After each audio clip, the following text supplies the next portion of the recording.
Nous rendons grâce à l'Éternel Dieu Tout-Puissant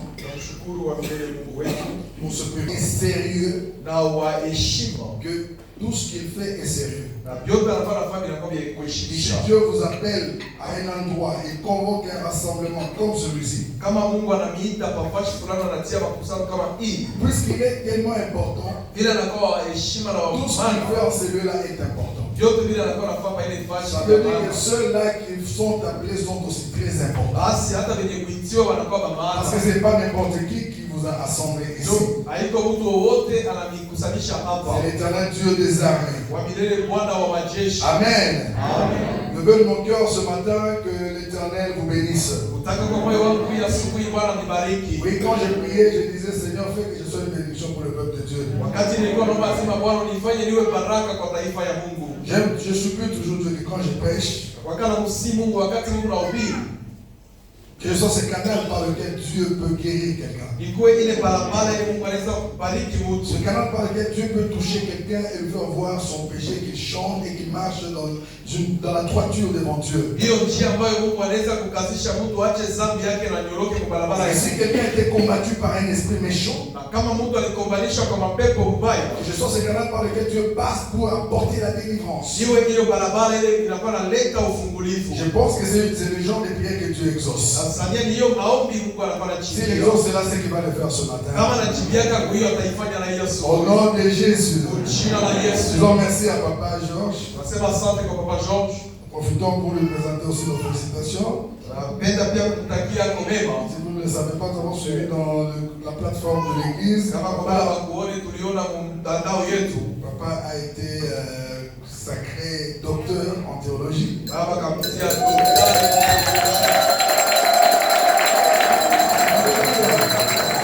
Tout ça, c'est pour le bonheur du peuple de Dieu. Amen. Merci à vous tous, Église de Dieu. Aux anciens, aux diacres.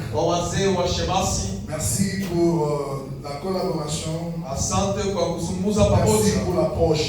Alors, durant toute cette semaine, nous sommes en train de parler du sous-thème que nous avons intitulé l'appel et le choix de Dieu. Et nous avons mis l'accent sur l'appel de Joseph. L'appel et le choix de Joseph. Et faisons d'abord référence au thème de l'année. La partie du passage de Zacharie 4, 6 à 10, là où on dit ce n'est ni par la force, ni par la puissance, mais c'est par mon esprit, dit l'Éternel.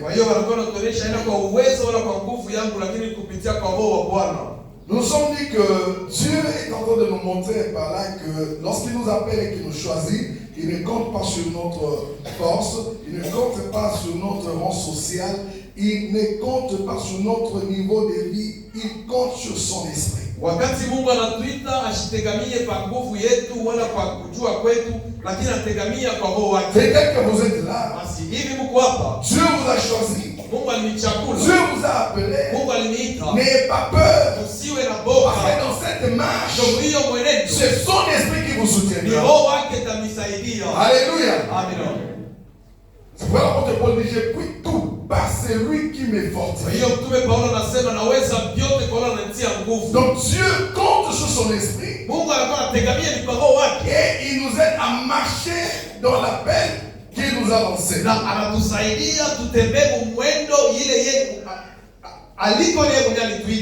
avons mis l'accent également sur la continuité dans le plan de Dieu.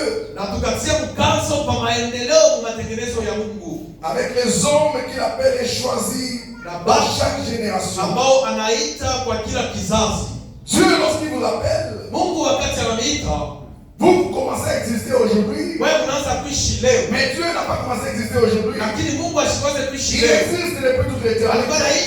Il y a des gens qu'il a appelés avant vous. Il a un plan qu'il a formé. Et lorsqu'il vous appelle, il vous introduit dans ce plan-là. Il vous introduit dans ce projet qui a commencé il y a longtemps. C'est pourquoi nous disons ceci, que Joseph étant appelé par Dieu, il est entré dans le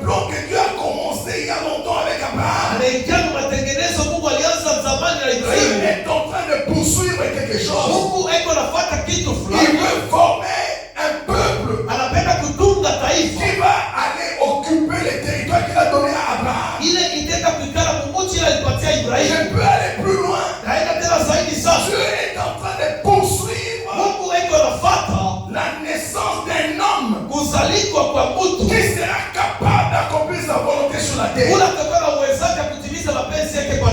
Alléluia. Et voilà, Joseph a été choisi. Il a été choisi au détriment de ceux qui étaient préposés à recevoir cet appel et à être choisis.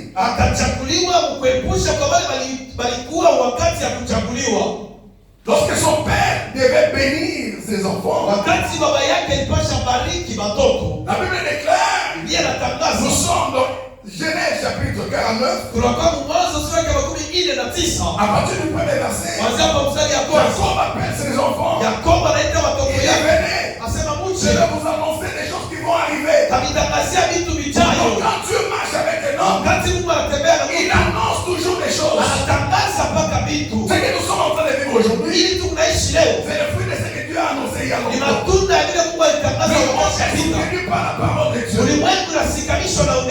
Tout ce qui arrive, et surtout sur Israël, tout ce qui arrive à Israël, et même pour les enfants de Dieu, ce sont des choses que Dieu a annoncées d'avance. Il n'y a pas de surprise. Parce que Dieu ne peut pas être surpris. Alléluia. Alors Ruben était là, le fils aîné. La loi voulait que ce soit le fils aîné qui hérite. Mais Ruben fut disqualifié. Pourquoi fut-il disqualifié? Parce que nous avons dit, lui en tant qu'aîné, c'est normalement lui qui devait hériter le bâton de Dieu. Parce que Abraham a donné le bâton à Isaac. Isaac a donné le bâton à Jacob. Jacob a eu 12 enfants. Je voulais choisir l'un d'eux qui devait précéder les autres, qui devait être élevé. Normalement, c'est Ruben qui devait occuper cette position. Et là, nous allons parler des choses qui peuvent vous disqualifier dans le choix de Dieu. Et même des choses qui peuvent vous disqualifier alors que vous avez même déjà été choisi. C'est pourquoi bien aimé dans le Seigneur, au chapitre 49, Jacob va dire à Ruben, tu es mon premier-né. Tu es les prémices de ma vigueur. Supérieur en puissance, en dignité. Tu n'auras pas cependant la prééminence. Pourquoi? Parce que tu es monté sur la couche de ton père. Et là, on parle de la première chose. Il disqualifie beaucoup dans le premier. L'immoralité sexuelle. Aujourd'hui, avec même l'évolution du monde, nous assistons à des scandales terribles. Nous voyons des choses horribles. Ce sont les choses qui nous montrent que nous sommes au temps de la fin. Des choses abominables. On peut voir un père qui couche avec son fils. On voit même l'homosexualité. On voit des hommes sérieux. Des papas responsables. Des hommes élevés en dignité. Qui défendent des choses bizarres.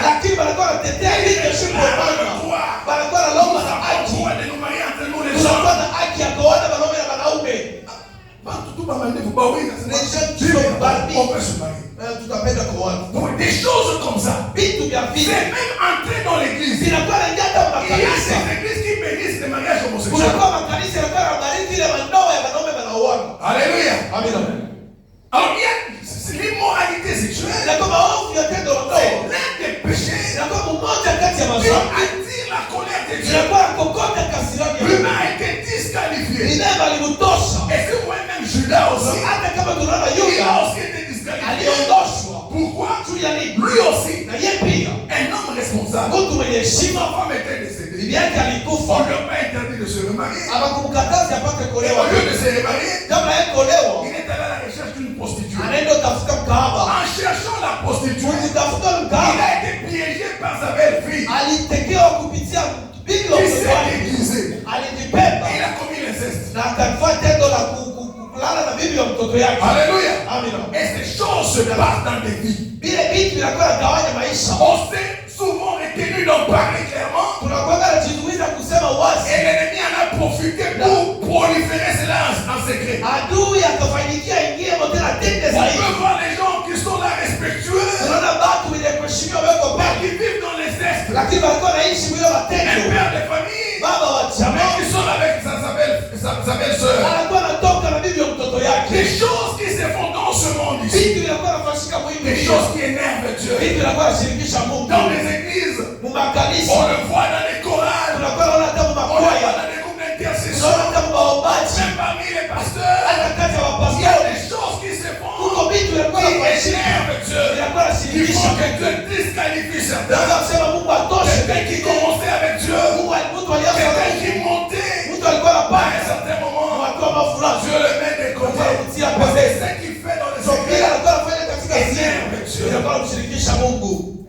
Ruben a été disqualifié Ribera alimtosha. par l'immoralité Sio sexuelle. maovu la tendo la Et la Mungu. deuxième des choses, Kitu ya pili. Simeon Simeon et pia Lévi, na Levi ils ont aussi été disqualifiés. waliwatosha Ils pia. ont été disqualifiés par quoi? Wao walitoshwa juu ya Par nini? la colère. Juu ya kasirani. La Bible déclare, Ile inatangaza ces gens wale watu étaient colériques. walikuwa makasirani Ils sana. ont tué tous les hommes dans un village. Waliua wanaume wote mbuchi. Juste à cause de la vengeance. Siku ya kulipisha Parce kisasi. qu'on avait violé leur sœur Dina. Ndio walipata dada yao Ils ont mwingine. détruit tout un village. Waliua kizazi Ils ont kizima. versé le sang. Wakamwaga Par la damu rancune. kupitia kasirani. Et Dieu Na Mungu les a aussi disqualifiés. aliwatia pembeni. Pourquoi Dieu les a Dieu Mungu disqualifiés? aliwatia pembeni. Parce que Dieu ne marche pas avec n'importe qui. Ndio Mungu atembeake na mtu Dieu yoyote. prépare celui qui veut utiliser. Mungu anatayarisha wale wanapenda Parce que tous kutumikisha. ceux qui sont appelés Wote de wanaitiwa manière particulière, de manière na spéciale, namna ya upekee. c'était le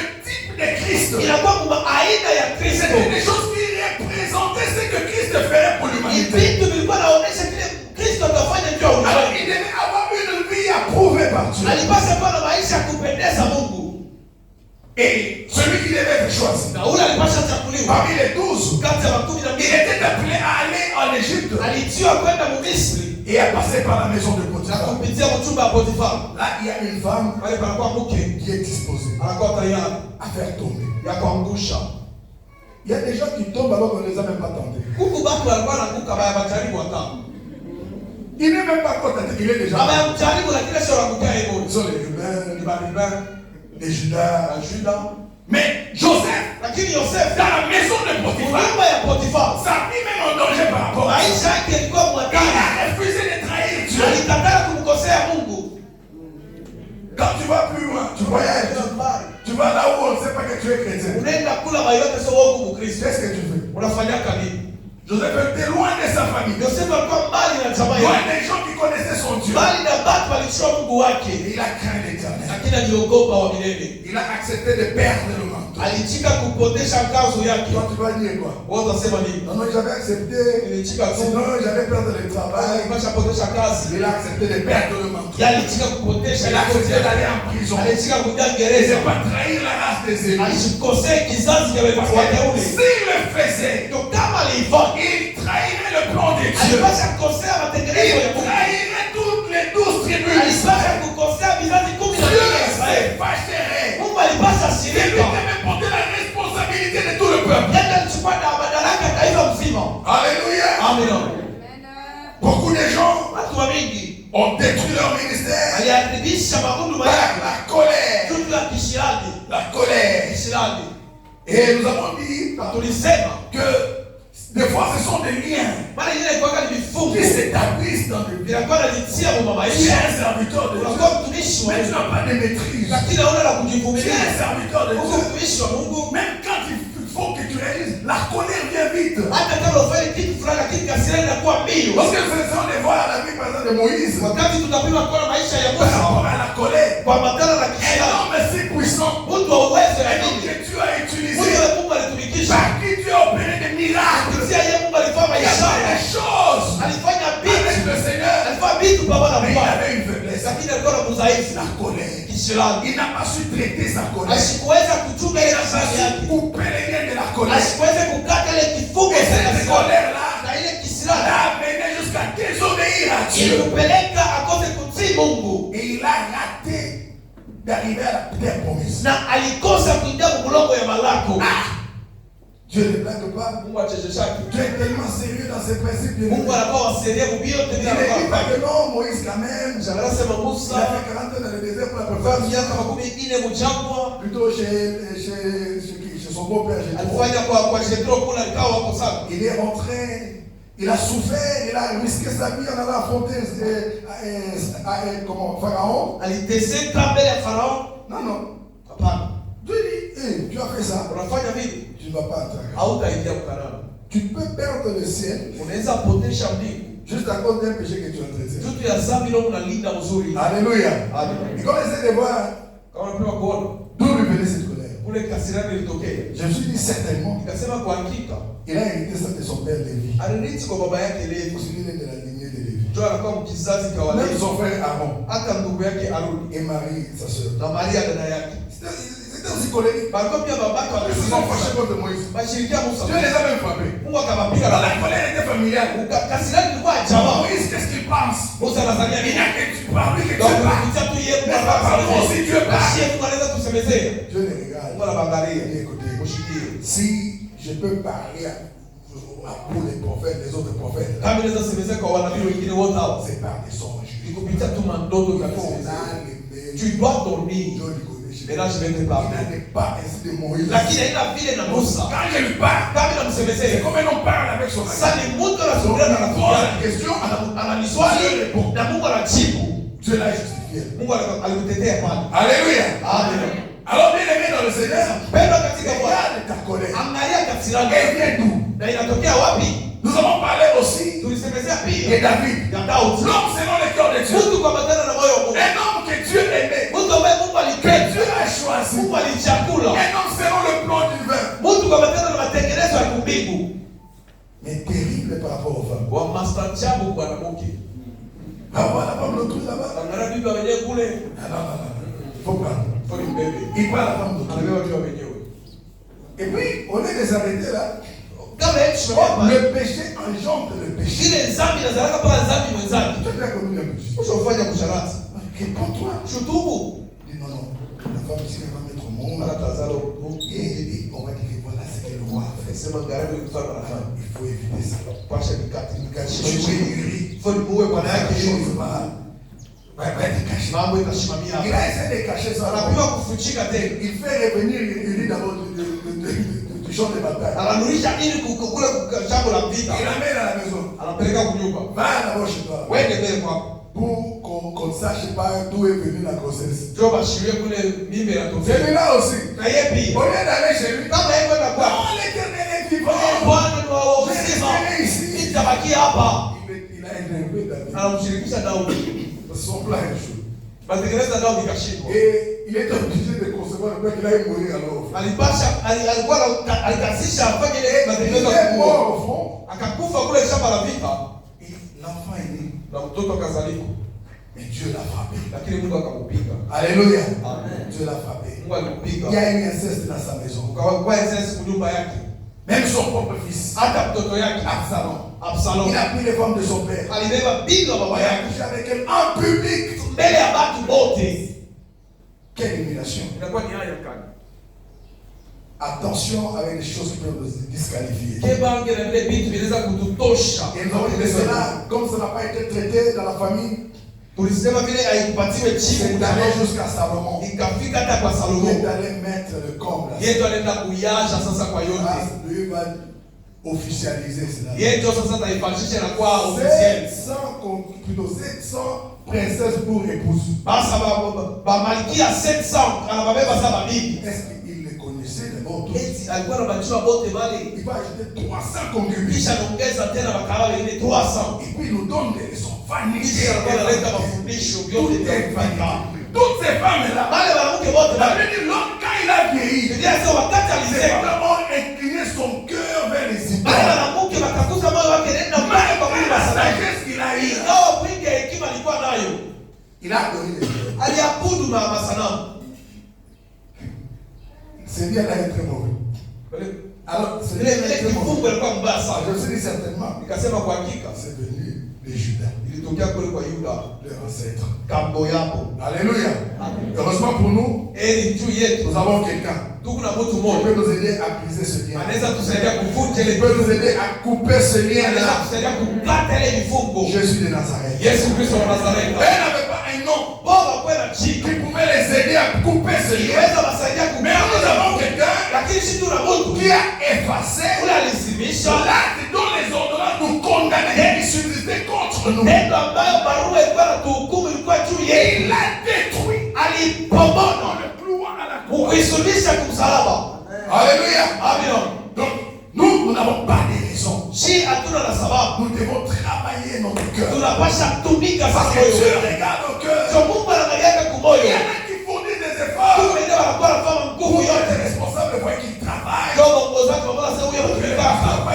Basi wanasema huyo anakuwa wasaidizi. Sort. Lakini kama anatoka tu, Demandez son rapport au travail. balete ripoti kukazi, Son rapport dans la famille. ripoti kujamaa yake. C'est terrible. Ni mastaajabu. C'est bien Ni mzuri que Dieu t'applaudisse Mungu akupigie mikono plutôt que les hommes. kabla watu wakupigie wewe mikono. Si Dieu t'applaudit dans les Kama Mungu secrets, anakupigia mikono usiri, même si les hommes n'arrivaient pas à t'applaudir, hata kama watu hawawezi ce kukupigia qui mikono, s'est fait dans les secrets, lakini vile inafanyika usiri, il n'a pas été présenté à lui itafika kutoka pour mbele ya montrer que Mungu. tu es sérieux Kama hiyo avec sio Dieu kwa heshima na et que Mungu, Dieu t'a na choisi. Mungu alikuchagula, Mais les hommes peuvent t'applaudir. lakini watu wanaweza kupigia Si mikono. Dieu ne t'applaudit Kama pas, Mungu asikupigia mikono, tu finiras par tomber. utafika Et kukuanguka les hommes sauront qu'ils na avaient watu commis erreur. wanajua kusema walikosa. Alléluia. Amen. Joseph a été choisi Yosefu alichaguliwa parce qu'il a su garder la sainteté et la pureté là où ses frères ont failli. ndio alijua kuchunga ile utakatifu pale wandugu yake walishindwa. Il a su pardonner à ses frères Aliweza kusamehe wandugu et yake éviter la vengeance. na akakataa kulipisha Il kisasi. a gardé la foi malgré la souffrance. Alichunga imani ngao mateso, Il était obéissant à Dieu alikuwa anatii Mungu et il a réussi au profit de toute la famille. na akaweza jua faida ya jamaa yote mzima. Alléluia. Amen. Beaucoup de gens, Watu wa mingi, beaucoup de vies maisha ya mingi attendent que tu réussisses siku nachunga wao uwezi pour qu'elles réussissent aussi. ndio na wao pia wawezi. Nous sommes obligés de réussir. Tunaitiwa Nous kuweza, sommes dans la continuité. tuko mumaendeleo. Il y a des gens qui attendent que tu réussisses. Huku watu wanachunga wao uwezi. Je peux montrer cela par un exemple. Inaweza leta ile kwa mfano, Si tu réussis, kama wewe unaweza, le niveau de vie que tu vas mener, hatua ya maisha utaishi c'est le niveau de vie que vont mener tes enfants. ni hatua ile watoto wako na wao pia wataishi. Alléluia. Amen. Si tu échoues, Kama unashindwa, tu échoues pour la honte de tous ceux qui te regardent. unashindwa juu ya aya ya bote wale Nous sommes comme des joueurs au stade. tunakosa batiza kabumu mkiwanza. Toute la nation nous regarde. Nchi mzima inatuangalia. Nous portons les maillots de l'équipe nationale. Tunavaa varezi ya nchi. Nous ne combattons pas seulement pour nous. Hatukubali tu aseme wenyewe. Joseph ne combat pas seulement pour lui. Yosefu ashindana kumbana sio yeye S'il mwenyewe. tombe, Kama anaanguka, toute la génération sera détruite. kizazi kizima kitaharibika. Parce que Dieu ne blague pas. Ndio Mungu acheza. Il va recommencer. Il est éternel. Il n'est Eko pas wazeni, passé. aye ashira sema wako pressé. Et parmi tous ces gens que nous avons vus, dont nous avons parlé, Kati ya watu wote on tunasemezea. a vu les gens qu'il a choisis. Tuliona watu Il walichakula, a disqualifié. anabatosha, Il a choisi. anachakula, Il a disqualifié. anabatosha. Il ne se gêne pas. Ye ashijizuize. Si tu échoues, Kama unashindwa, il te disqualifie. anakutosha. Il continue à chercher. Anaendelea Jusqu'à kutafuta. ce qu'il va trouver Mpaka wakati ce qu'il est atapata capable ule kwa de uwezaji faire sa volonté. ya kutimiza mapenzi yake. Alléluia. Amina. C'est ça notre Dieu. Ile ndio Mungu wetu. Le plan de Dieu Matengenezo ya Mungu doit s'accomplir. inapasha timizika.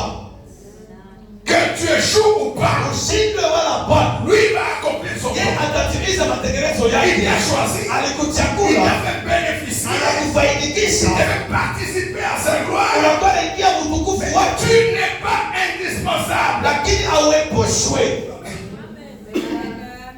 Tu n'es pas indispensable. auepushwe. Si tu te comportes bien, Kama unapenda, si tu te comportes bien, kama unakuwa na tabia mzuri, tu vas continuer avec lui. Utaendelea pamoja naye. Se comporte mal. Kama unakuwa na tabia mbaya, atakutia pembeni. Atabeba mwingine. Alors il y a quelqu'un qui attend que tu réussisses. Sasa kuku mtu anachunga wewe uweze. J'ai dit en semaine. Nilikuwa nasema kadiri les potents qu'on a menés devant la porte labelle du temple. Ule kiwete walikuwa wanaita kila mara pa mlango wanaita labeli. Il était là. Alikuwa pale. Il attendait. Alikuwa kama chunga. Que Pierre, Petro, qui régnait Jésus, alikuwa mkana Yesu. que Satan réclamait. Ule shetani alikuwa Pour le analomba. ramener à la pêche. Ndio kuupeleka kulomba samaki. Les potents étaient là. Lakini ule kiwete alikuwa pale. Attendant que Pierre soit converti. Alikuwa anachunga Petro apate Que Pierre excelle. na Petro Que Pierre reçoive le Saint-Esprit. Pour que lui, un jour, puisse se passer. siku moja ule kiwete atembee. Il y a quelqu'un qui attend Ule kola chunga. que tu excelles Wewe mdumu. pour qu'il ait la vie sauve. Ndio yeye apate Tes kuokolewa. enfants attendent que tu réussisses Sasa kama unachunga wewe pour uwezi. qu'ils étudient aussi dans des bonnes Ndio écoles. wafunde pia masomo mzuri. Tes enfants attendent Watoto wao que tu perces sur le pont spirituel Mungu mmoja pour kwa que certains liens de famille soient coupés. vifungo vingine vya jamaa Il y vikatike. a des liens de famille Mungu vifungo vya qui jamaa s'attachent à nos vies. inakuwa na madhara na maisha yetu. Kama si atuikate, Ils vont traverser itatambuka. et tracasser nos Inaenda enfants. hata watoto yetu. Donc nous devons couper ces Basi liens. tunapasha kati ya Pour que vifungo. une histoire nouvelle commence avec nous. Jinsi mzuri anze na shie. Alléluia. Amina. Il y a des gens Mungu watu qui ont accédé à la royauté alipata kiti ya enzi avec beaucoup de difficultés. na magumu mingi Mais sana. nous avons dit, Na tulisema si tu n'as pas eu d'ancêtre kama ukupate mamlaka qui t'ont frayé le chemin, alikufungulia njia. comme Salomon, Sasa Solomon il avait son père David, alikuwa baba yake qui lui Daudi. avait déjà préparé le chemin. Alikuwa shamtayarishia Il basi. est devenu roi dans la facilité. Anakuwa mfalme kwa Parce que wepesi. son père avait réussi. Baba yake aliweza. Alléluia. Amina. Mais lui, Lakini yeye David, Daudi il n'avait pas un père asikuweke na baba capable de lui donner le wao wanawezeka kumpatia kile enzi. Alipasha Tu kofeta n'as pas d'ancêtre. kama una na Tu mamlaka. dois léguer quelque chose. Alikule kupatia Tu kitu dois léguer fulani. un capital. Alikuachia Tu kapitali. dois léguer un ministère. Alikuachia huduma. Toi, tu peux être Wewe unaweza pour kuwa tes enfants. kwa watoto Et yako. pour des générations Na futures. vizazi vijavyo. Tako. Qui amène la royauté Anaita dans la ufalme. lignée. Mungu huyo kizazi. Tu peux changer l'histoire de Unaweza ta famille. badilisha hadithi ya Tu maisha peux yako. changer l'histoire de ta Unaweza famille. badilisha hadithi ya jamaa yako. Considère-toi comme quelqu'un Ujione kama ule mtu qui doit frayer le chemin. anapasha pasula njia. Alléluia. Amina. Dieu t'attend. Mungu anakuchunga. Tu as le nom de prophétie. Huku na zawadi ya kutabiri. Qui est-ce que tu as déjà aidé avec ta prophétie? Ushosaidia hata nani na ile matabiri yako? À qui est-ce que tu as donné des révélations qui ont contribué à son édification? Ni nani yule ulipatia maufunuo inasaidia maendeleo yake? Et pourtant, il y a des gens qui attendent Japo huku bado inachunga. que Dieu leur parle par toi. Mungu awasemeze kupitia wewe yule nabii. Alléluia. Amen. La Bible déclare Yeye anatangaza à chacun kwa kila mtu la manifestation de l'esprit kuonekana kwa roho est donnée pour l'utilité commune. inapelekewa kwa kutumikishwa Donc, kwa c'est watu un wote. don. Kama kuna Ce zawadi, don n'est pas pour toi. ile zawadi na yako Et wewe. nous sommes là. Hivi tu On kwani dit à chacun. Biblia inasema kwa kila mtu, Chacun de nous kila mmoja a wetu au moins un don. kwako na zawadi Le don fulani. que tu as, Na ile zawadi c'est pas fulani pour toi. haiko C'est yako. pour l'utilité Ndio commune. kutumikishwa kwa watu Tu as le don wote. de guérison. Kwa kuna zawadi ya Mais il y a kuponya. quelqu'un qui meurt de la Lakini maladie. mtu anakufa na Parce que magonjwa. ton don à toi, Ndio zawadi il ne yako. peut pas exceller. Haifike Dieu mkuzuni. te l'a demandé. Mungu atakulizaka. Alléluia. Amina. Tu dois fournir un effort. Unapaswa kufanya Ne sois pas mkesho. comme celui qui avait reçu un talent. Usiwe sawa unapokea talanta. Il allait le cacher. Anaenda kuificha. Tu attends de mettre à Dieu la Unachunga kurudishia ile zawadi Mungu Tu alikupatia. dois faire fonctionner ton don. Unapaswa tumikisha zawadi yako. Bila ndio ukakalishwa. Sois utile à l'église. Kuwa wa maana Sois mkanisa. utile au corps de Christ. Kuwa wa maana kumwili wa Kristo. Tu as le don de guérison. Una zawadi ya kuponya. Cherche la face de Dieu. Tafuta uso wa Mungu. Jusqu'à ce que les malades guérissent. Mpaka na wakati wa magonjwa wapate kufanya neno wewe. Huku na zawadi ya kutabiri. Tafuta uso wa Mungu. Intercède pour les gens. Ombea watu. Dieu te révèle ce qui est concerne. Kurudia ile na Tu matazamio. peux sauver des vies. Unaweza kuokoa Tu as les maisha. gens d'évangélisme. Mungu na zawadi ya kupeleka Tu es maisha. appelé Mungu évangéliste. anakuita upate kupeleka Cherche maisha. la face de Dieu. Tafuta uso wake. Il met sa parole dans ta bouche. Utie neno lake katika Lorsque tu kinywa la chako. parles à un pécheur, Wakati unasema kwa mtenda dhambi, comme si son cœur brûle ashikie sana roho yake na waka moto. jusqu'à ce qu'il accepte. Mpaka wakati anaitika Bwana Yesu. Si tu n'évolues pas, Kama hauendelei, il y a quelqu'un iko na teso juu yako. Kuko muda wa kama upagano juu yako.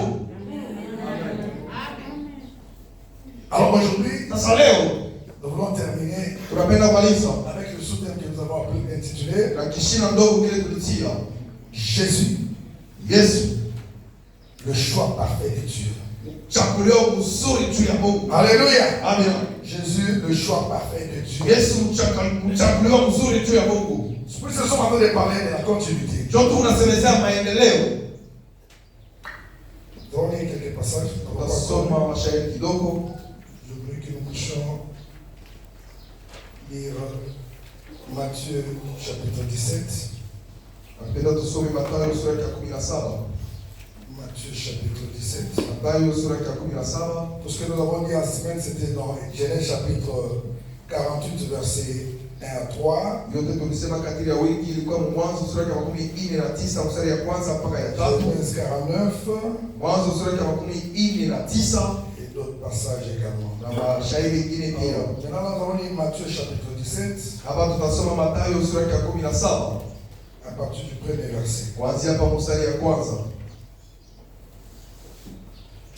La Bible déclare ceci. 6 jours après, Jésus avec lui Pierre, Jacques et Jean, son frère, et il les conduisit à l'écart sur une haute montagne. Il fut transfiguré devant eux. Son visage resplendit comme le soleil, et ses vêtements devinrent blancs comme la lumière. Moïse et Élie leur apparurent. Ils s'entretenaient avec lui. Pierre prit la parole et dit à Jésus, Seigneur, il est bon que nous soyons ici. Si tu le veux, je dresserai ici 3 tentes, une pour toi, une pour Moïse et une pour Élie. Comme il parlait encore, une nuée lumineuse les enveloppa. Et voici qu'une voix sortit de la nuée qui disait, celui-ci est mon fils bien-aimé en qui j'ai mis toute mon affection. Écoutez-le. Lorsqu'ils entendirent cela, les disciples tombèrent la face contre terre, saisis d'une crainte violente. Mais Jésus s'approcha, les toucha et dit, lèvez-vous, soyez sans crainte. Ils levèrent les yeux et ne virent que Jésus seul. Amen. Amen. Psaume chapitre 50. À partir du 7e verset. Psaume chapitre 50. À partir du 7e verset. D'autres passages, nous allons les évoquer seulement. La Bible déclare ceci. Écoute mon peuple et je parlerai.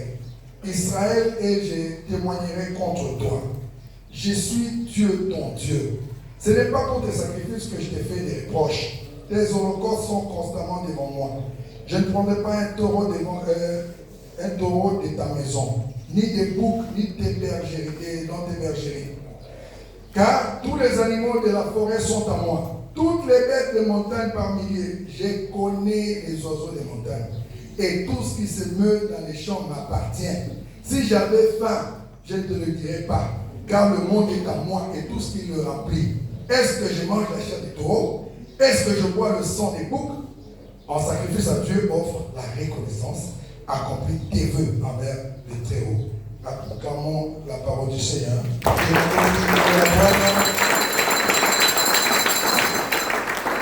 Peut-être un passage, nous pouvons terminer avec Ésaïe chapitre 46. Verset 10. J'annonce dès le commencement ce qui vient par la suite, et longtemps d'avance ce qui n'est pas encore accompli. J'ai dit, mon projet tiendra bon, et j'exécuterai tout ce que je désire. Dans notre version dit, j'accomplirai toute ma volonté. J'appelle de l'Orient un oiseau de proie, du terre lointaine l'homme qui accomplira mes projets. Ce que j'ai dit, je le fais arriver. Ce que j'ai conçu, je l'exécute. Amen. Amen. Gloire au Seigneur. Voilà, bien-aimés dans le Seigneur.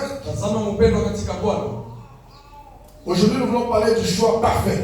Parce que Dieu a choisi les hommes. Les hommes ont déçu. Les hommes ont trahi. Les hommes ont échoué. Alors finalement, quand on va voir l'Éden,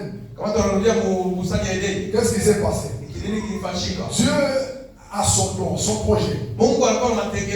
Il veut manifester sa volonté au travers de l'homme. Anapenda kutimiza mapenzi yake kupitia Mungu. Le premier homme qu'il choisit, c'est Adam. Mtu wa kwanza na chakula ni Adamu. Adam arrive, c'est le premier à être disqualifié. Wa kwanza anatosha. Il a échoué la mission. Alishindwa kazi. Et il a contaminé toute la suite. Na akatambukizia kwa yote inafuata. Alors les gens se sont succédés. Watu wakafuatana. Pourquoi Dieu a instauré 3 institutions dans la marche de la vie de son peuple? Il y a eu le sacerdoce qui devait fonctionner avec un souverain sacrificateur. Il y a eu les prophètes qui étaient toujours là à côté des rois. Et il y a eu la royauté. Alors, et les prophètes, et les sacrificateurs, et les rois, aucun n'a pu accomplir la volonté de Dieu. Parce que Dieu voulait que l'homme soit l'image de Dieu. Dieu a créé l'homme. Dans Genèse chapitre 1, verset 26. Il dit, créons l'homme à notre image. C'est notre ressemblance. Et c'était ça la volonté de Dieu. Dieu voulait que l'homme lui ressemble. Il est. Il voulait que l'homme soit comme ça. Dieu était saint. Dieu est saint. L'homme était également saint dans la vie. Mais quand l'homme a péché, il a perdu l'image de Dieu. Il a perdu l'image de Dieu. C'est pourquoi Dieu a essayé de changer de stratégie. Il n'a pas changé de plan. Le plan est resté le même. Le projet est resté le même. Mais Dieu a changé de stratégie. Il a instauré le sacerdoce. Et les hommes sont venus. On a fait des offrandes. On a fait des sacrifices. Mais le péché était toujours là. L'homme n'a pas su répondre à l'image de Dieu. Alléluia. L'homme n'a pas su prendre l'image de Dieu. Alors nous avons lu dans Ésaïe 46. Verset 10. Là, Dieu dit quoi?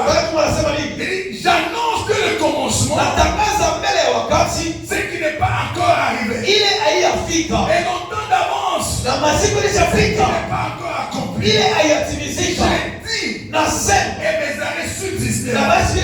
J'accomplirai toute ma volonté. Le diable pensait mettre Dieu plutôt chagriner Dieu pour toujours. Et comme Dieu reste Dieu, il a décidé, je ne peux pas faire ce que je voulais. L'homme va répondre de mon image. L'homme va vivre dans ma présence.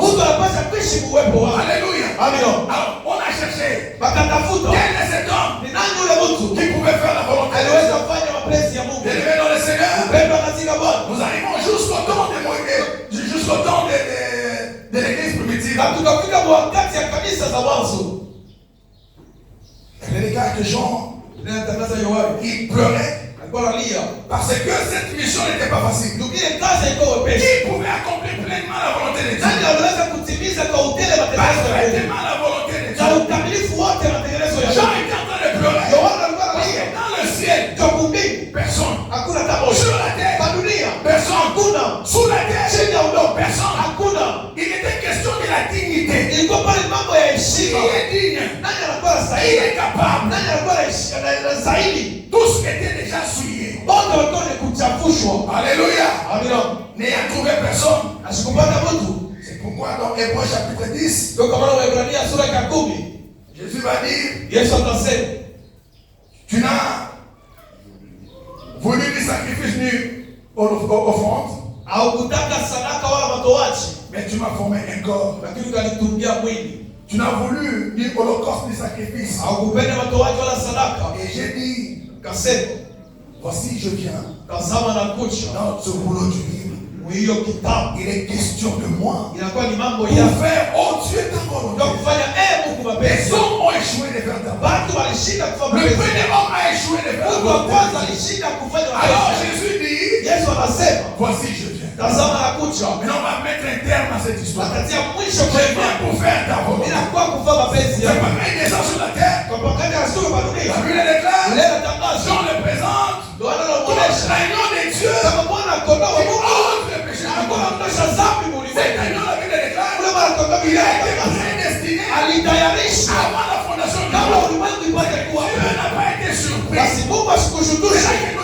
Pale tunapata jibu ya Mungu inakuwa hapo kabla mambo ipate kuwa hapo. Kabla upate kugonjwa ninaponesha Yesu Kristo anaweza kulemewa juu yako kupitia vidonda vyake, unaweza kuponyeshwa kama masikini onekane. Biblia inatangaza anajifanya masikini na wewe usema tajiri. Alléluia. Amen.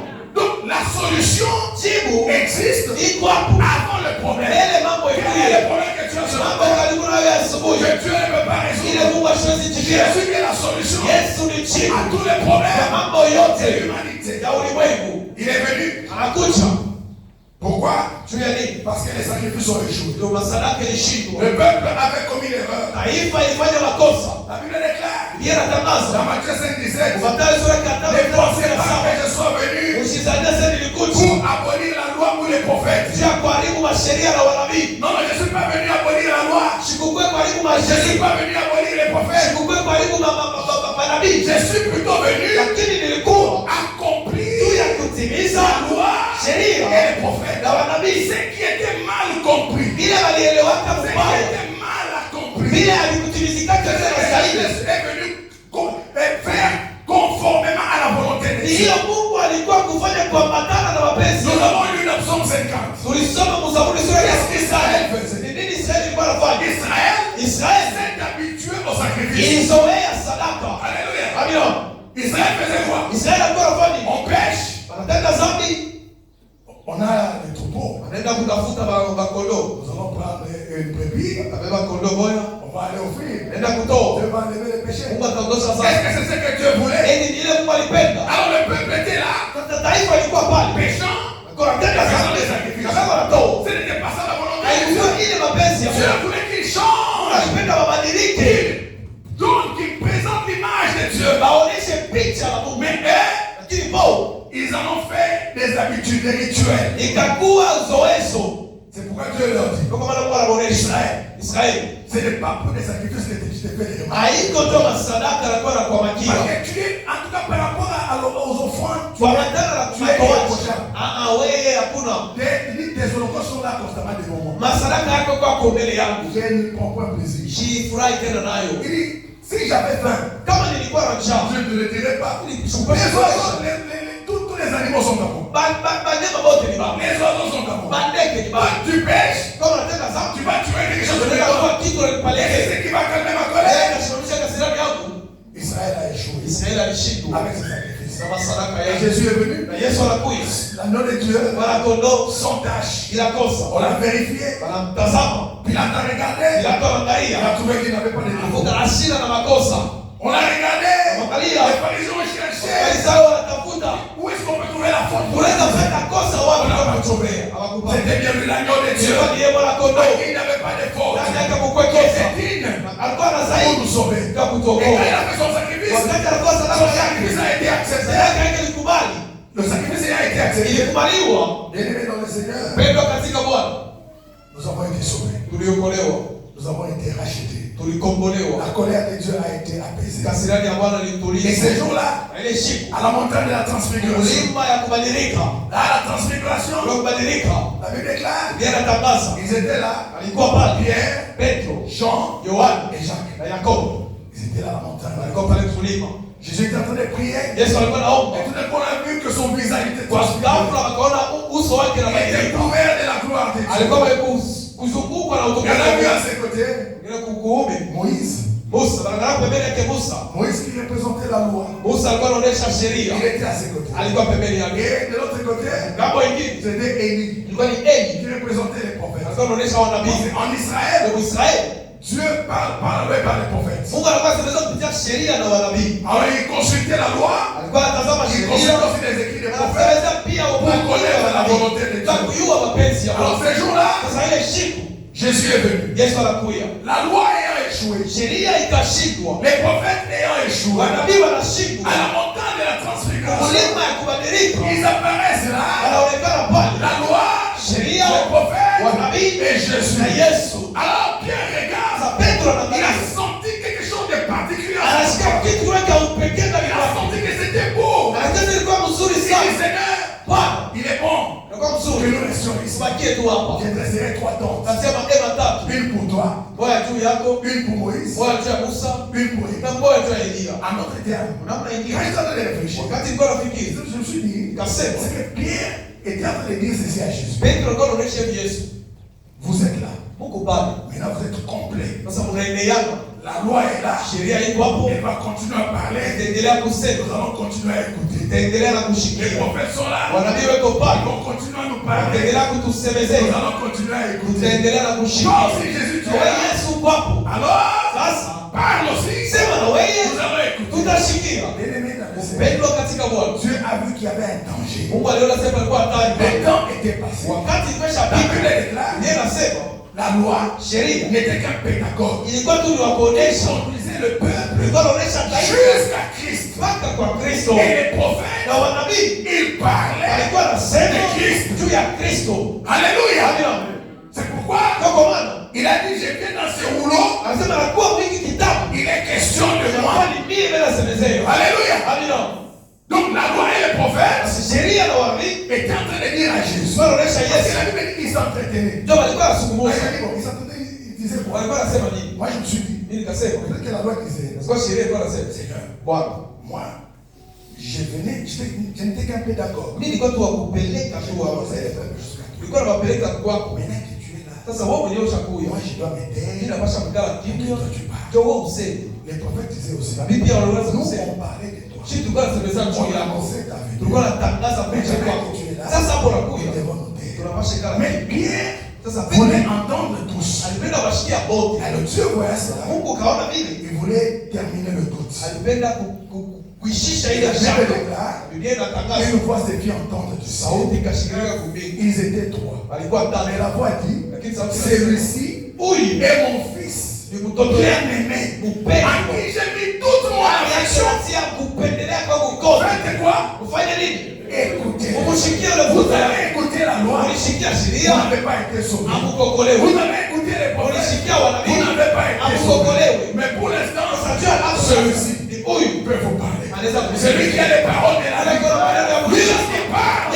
Sa vie entre. Alléluia. C'est pourquoi dans Hébreux chapitre 1, le verset 1er, la Bible dit, autrefois, après avoir parlé à nos pères de plusieurs manières, à plusieurs reprises, par les prophètes, Dieu, dans ces derniers temps, nous a parlé par le Fils. Alléluia. Que personne ne te trompe. Pour te dire, c'est moi, le messager du temps de la fin.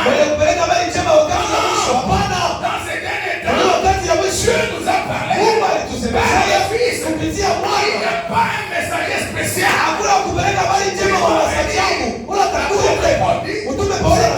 d'autre venait avec un autre message.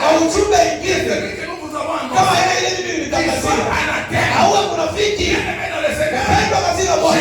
Jésus est le seul qui a accompli parfaitement la volonté de Dieu. Et ayant accompli la volonté de Dieu, lui, il était l'image du Dieu invisible.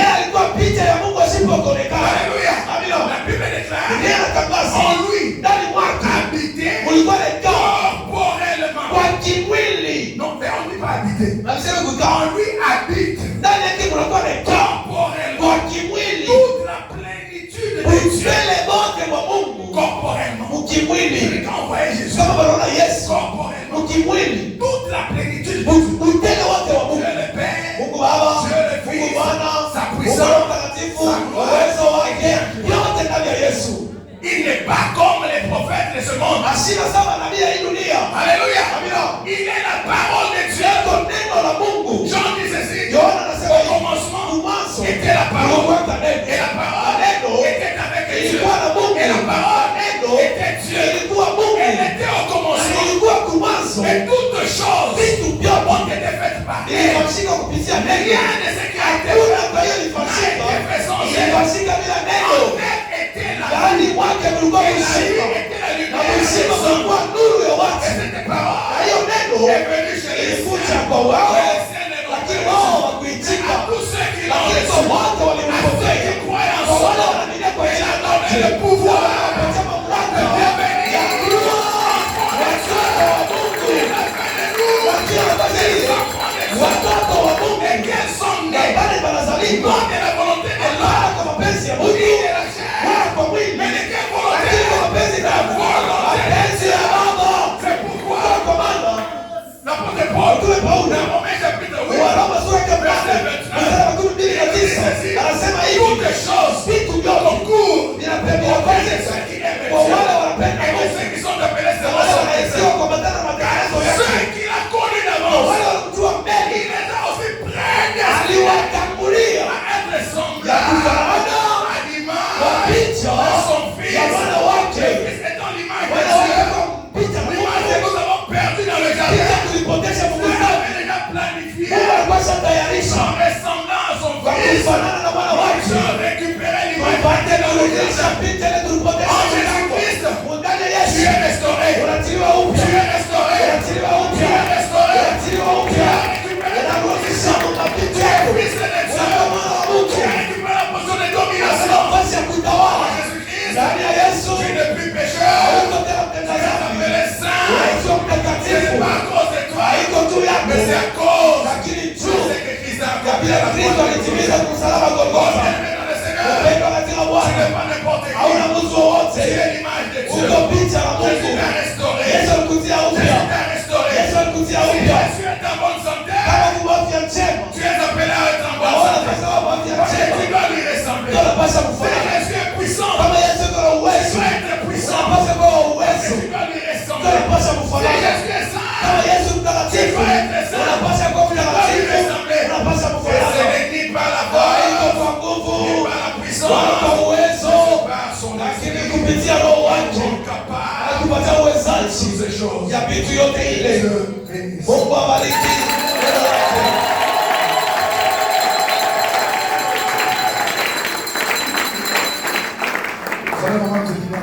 Tutainamisha vichwa kwa maombi. Tatia mwito. Bien-aimés, vous avez suivi ce message. Le Seigneur vous appelle. Le Seigneur veut vous utiliser.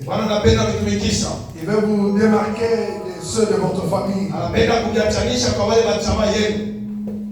y a peut-être quelque chose qui peut vous disqualifier. Il y a peut-être un lien qui pèse sur votre vie. C'est que vous-même là vous n'êtes pas calme. Mais même pendant que je parlais là, votre péché est revenu sur vous. Vous êtes défilé dans vos pensées. Bien-aimés dans le Seigneur, nous sommes encore au temps de la grâce. Dieu fait encore grâce. Dieu pardonne encore. Si tu veux aller plus loin avec Dieu, et tu veux te repentir, tu veux abandonner cette vie qui te disqualifie, tu vas te lever de là. Et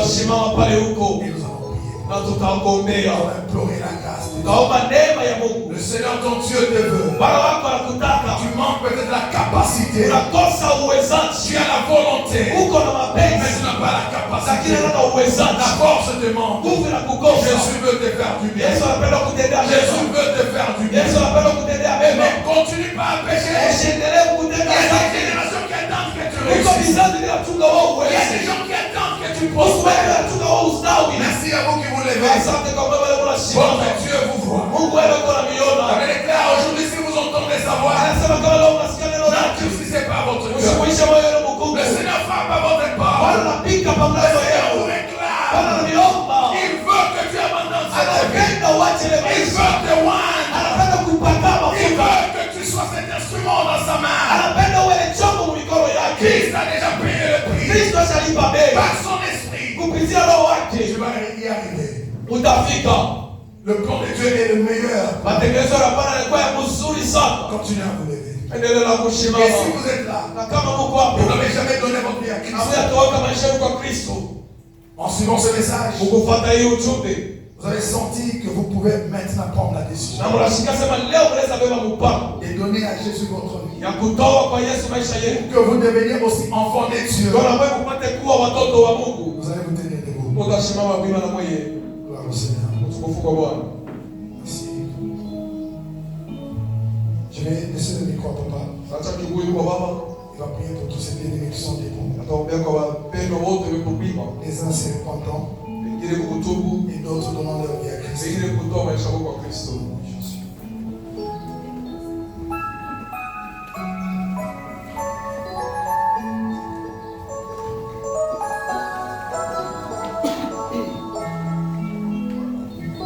vous êtes là et vous hésitez encore, vous pouvez encore vous tenir debout. La grâce de Dieu coule encore. À ce groupe, j'aimerais ajouter certains. Vous voyez que vous n'avez pas en vous l'image de Christ. Il y a l'image de votre grand-père. Arrière-grand-père. La colère de grand-père là continue à vous hanter encore. L'immoralité. L'esprit de vengeance. Tout ce qui n'est pas de Christ. Les choses que vous avez héritées de la belle manière de vivre. Que les conséquences de vos arrières, des actes de vos arrière-grands-parents ne puissent pas vous disqualifier. Ne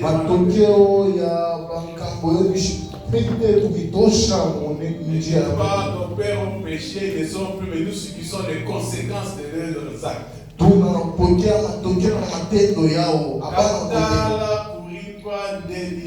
Refuse de payer la dette d'une personne. Si vous êtes là et vous voyez que vous vivez la vie d'une autre personne,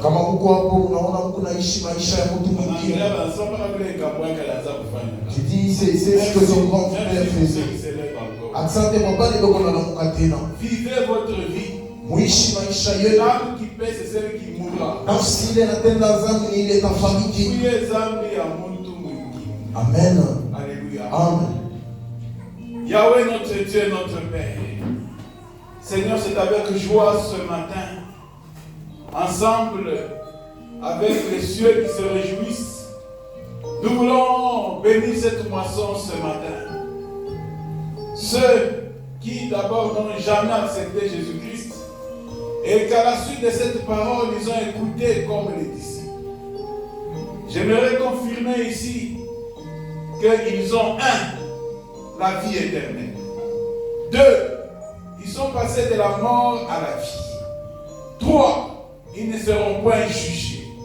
Point de condamnation pour ceux qui sont en Jésus-Christ. C'est pourquoi ensemble avec les anges qui célèbrent leur entrée dans ton royaume, nous te bénissons ce matin. Nous prions, Père, pour ceux qui ont vécu, qui vivent encore en dehors d'ici, ayant Christ comme n'ayant pas Christ. Ce matin, les voici au-devant de toi. À la suite de ta parole, le Saint-Esprit les a convaincus du péché, du jugement et de la justice. Ils sont debout devant de toi. Ma prière, ô Dieu, est qu'aujourd'hui, tu effaces leurs péchés. Et s'il y a des liens qu'ils ont hérités de la belle manière de vivre de leurs parents, arrière-parents, arrière-grands-parents, au nom de Jésus, au travers de cette parole qui est comme l'épée de l'esprit, je coupe ces liens au nom de Jésus. Si le Fils vous a franchi, vous êtes réellement libre. Soyez libérés au nom de Jésus. Que Dieu vous accorde la délivrance ce matin. Les péchés qui dorment devant de vous, je les chasse au nom de Jésus. J'invoque sur vous le sang de Jésus. Comme il est écrit, le sang vous servira de signe.